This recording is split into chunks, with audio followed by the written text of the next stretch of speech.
Aloha and welcome to my channel. My name is Leticia. I'm a 200-hour registered yoga teacher and I am specialized in trauma-sensitive yoga. So welcome. Today I'm going to talk about what a beginner's class looks like, especially for people with Lyme disease, lupus, or any joint related illness. Also, if you have any injuries, so if for any reason your body doesn't welcome movement at the moment, this is for you. So I personally have some injuries. Hopefully that gives you some hope. And I have to modify my practice so many times. However, I do not get discouraged. I just accept that my practice is unique because all of us, we are, right? So my practice is not gonna look like your practice. We are all different. So I think starting with that probably is gonna give you a different insight and perception of your practice and meditation. So I'll give you some examples of what a basic class looks like. I start my classes with a guided and grounding meditation. For that, either you're going to assume this position, which is easy pose, just cross legs with a cushion under your hips. So you're gonna sit on the edge of the cushion. Now, if this is too much and you cannot have this pose, you're gonna remove that cushion and you're gonna find a comfy seat on the wall. I have that cushion back there. So either I'm gonna drag my yoga mat all the way back there, right? You can drag the mat or put some towels under, and I'm gonna make myself comfortable. I'm gonna put this under, and I'm going to stand this on the sides. Oh, this feels so good. And this is going to be my meditation position. Okay, please be open-minded, be flexible, and social media yoga is not all the yoga that exists. So please be mindful of that. Alrighty, so I'm comfortable, I'm ready for my meditation now. So I'm gonna walk you through a grounding meditation that it might look like this. So start by bringing your gaze down to the ground.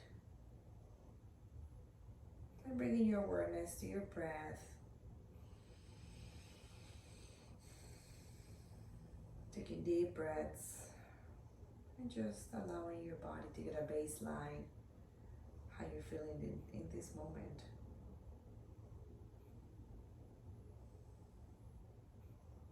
Being mindful of the way you're sitting. So if available, roll your shoulders up and down. Try to stack your shoulders on top of your hips and your ears on top of your shoulders. This is going to give you a tall spine. Engaging your core muscles.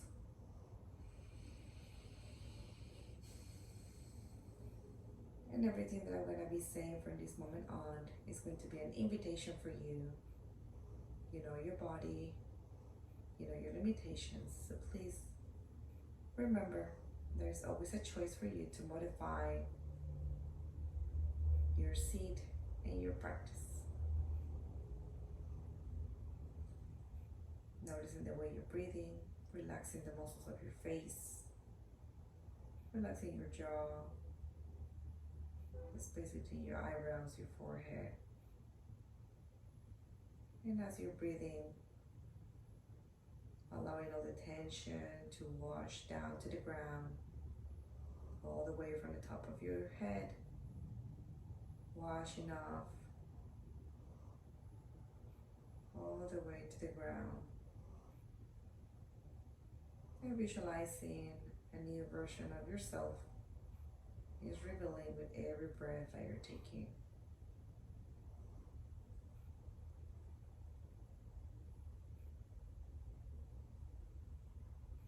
So after the meditation, I'm going to bring your awareness back to the room.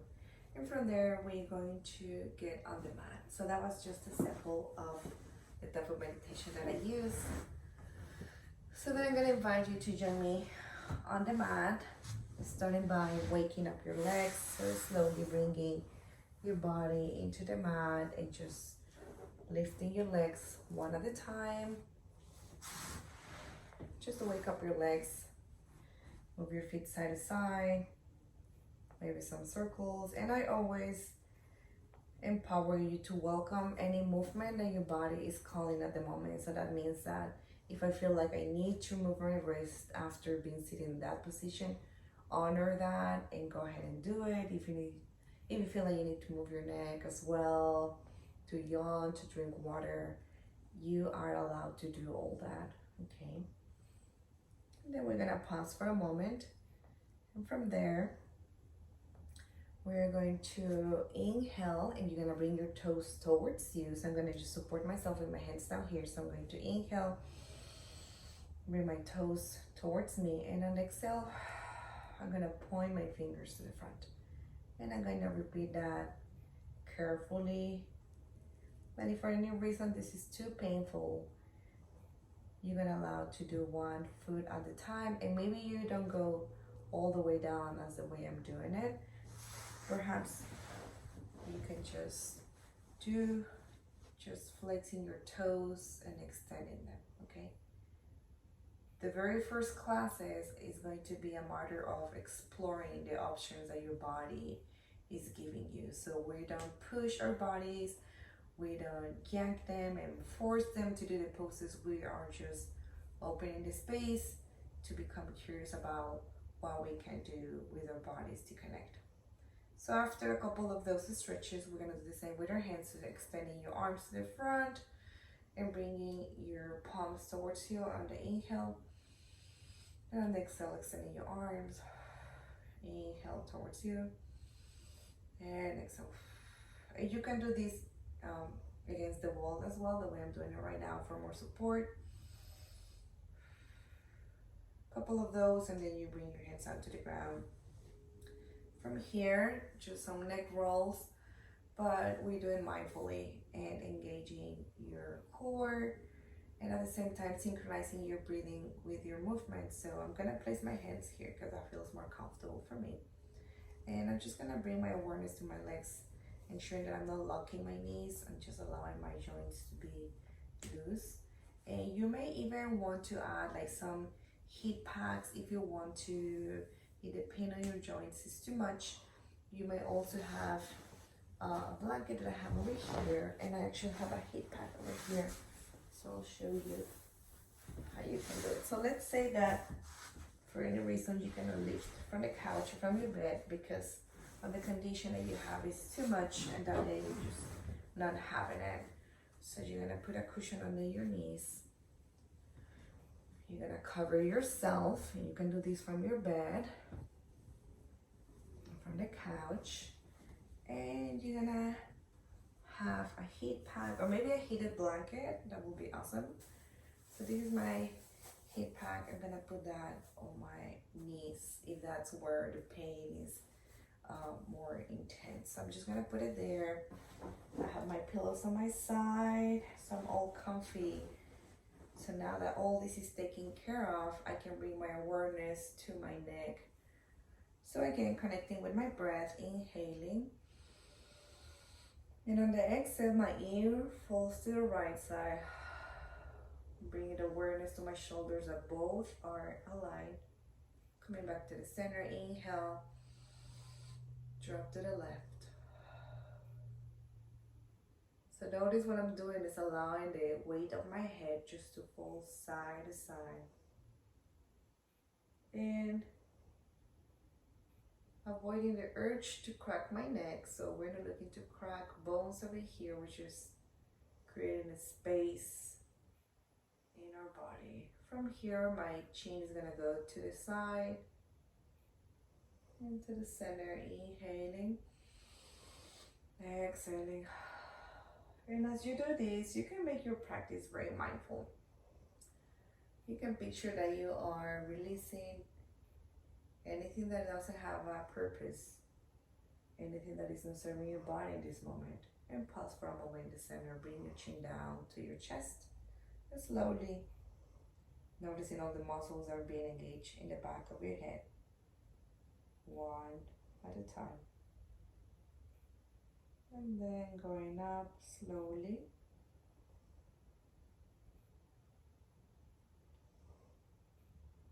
And just by doing this, I can notice one of my shoulders is feeling it, the one that I have an injury.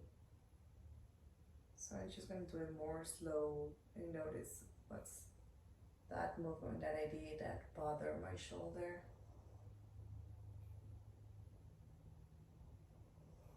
And pause for a moment. And from here, I'm gonna mark the hours. Imagine that I'm looking at a clock, so going around, marking all the hours, just allowing my head fall forward.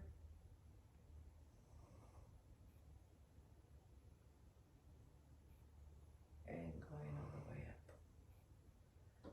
And then counterclockwise.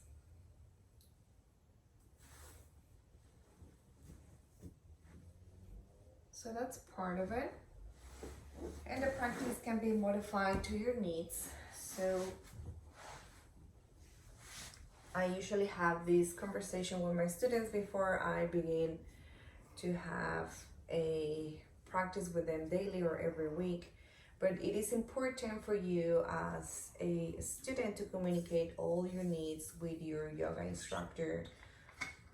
If you don't have an idea what to look for, I'll give you a couple of tips in a moment. Just let me take a sip of water. Alrighty, so what you want to be mindful about is ask, of course, for the credentials of your instructor. You want to make sure that they either have certification, that they're specialized in the type of yoga that you're looking for. For example, I'm trauma sensitive yoga and adaptive yoga. That means that if you suffer any sort of emotional, psychological trauma, and if your body cannot afford to do the same movements as other people, we can do chair yoga. Adaptive yoga is also for amputees, and prenatal yoga as well. Prenatal, postpartum yoga, I forgot about that one as well. But yes, so all those types of yoga, I can help you with that. And so yeah, you make sure that your instructor is certified and have all that they can offer. And from there, just to think about, okay, what is the thing that I'm most afraid of, right? Probably you're afraid that your body is gonna shut down in the middle of the practice and you're gonna feel embarrassed, or you think you're gonna feel challenged. Like, be open and communicate those fears, obstacles, doubts, and that way the instructor can help you to overcome all those. And I'm pretty sure you can find someone that is going to meet your needs. And what else? Let's see. Your needs, obstacles, fears, and perhaps your goal. Yeah, that's very important. What's your goal of starting yoga meditation in your life? Probably your doctor recommended. Probably you notice that you need more movement in your body, or perhaps someone told you to try it. Any reason, right? Make sure they have that goal and the why. That's very important, because the why is gonna be your anchor during your yoga practice. So if you just want to start it because, I don't know, it's a trend, or you think it's gonna be good for you, I mean, those are great thoughts to have at the beginning, but write it down. Why do you want to start your practice? What's the goal? What's the benefit you want to get out of it? That way, by day 3, you don't say, you know what, this is too hard, I don't want to do it, this is not for me, what I was thinking, I cannot do this. And having your why, which is going to be your anchor, is going to be your North Star, right? It's going to be that point. The far distance is going to be like, that's where I want to go, right? So let's say that You want to welcome more movement in your body. Yeah, you want to be able to get stronger, to connect with your body, overcome trauma. Any reason you have it, make it valid, write it down, and you can go from there. So I hope I cover everything. Please feel free to comment, send me a message, communicate with me if you have any other questions. But this is just a sample of my class, just the beginning. I'll do one with the sequence, but I don't want to take too much time. But yeah, this is how it looks like. The props that you need, meditation, and how you can make it comfortable for your joints. So I hope you enjoyed this video. Let me know your thoughts. Thank you.